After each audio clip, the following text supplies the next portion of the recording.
Vic, it's almost like you and I kind of know what we're talking about here. Before day 2 started, we said wide receiver, safety, maybe the defensive line. Bills have 3 picks. They hit on those 3 positions here, and really this is what the key of this day is that you and I discussed. It's not necessarily going to get stars, complete game changers. It's fortifying your roster with solid starters with upside. I think that's exactly what Brandon Beane did with these 3 picks. Yeah, and I think in summary, when he made the comment that it's dangerous to think you're one player away, I think that put the bow, frankly, on what this draft is going to be all about for the Bills, not trying to trade up for, say, a receiver, being that aggressive to do that.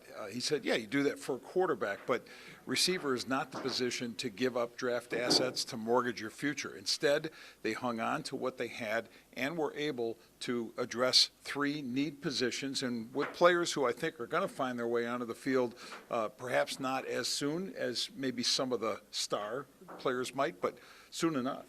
One of those, the wide receiver, Florida State's Keon Coleman. Listen, we've talked so much about the position group leading into this. He's not really fitting what most of us thought, the speedy, the yak type of guys. But why is he still the right pick?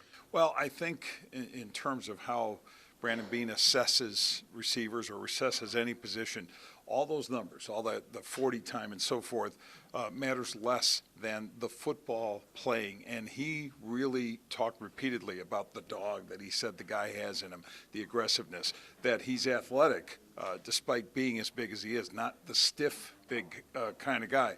No, he doesn't have the speed, but I think in situations he can make an impact. And Cole Bishop is a guy, versatility, can play anywhere. We hear that all the time with them, connections to Dalton Kincaid. Right. This is a guy, even though they've kind of backfilled the safety position, that again fits the mold and DNA of this team. Yeah, and another guy, smart player, but it takes a lot of intelligence to play safety.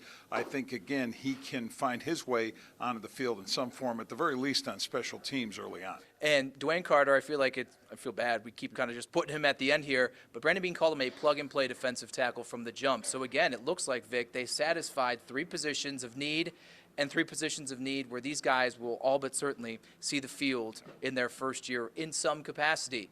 Amazingly enough, the Bills still have 7 picks later on today as the 3rd and final day of the NFL draft takes place. So I joked with Brandon Beane, please trade some of the late ones. We don't need to be here all day. With Vic Carucci, I'm John Scott for Channel 2 Sports.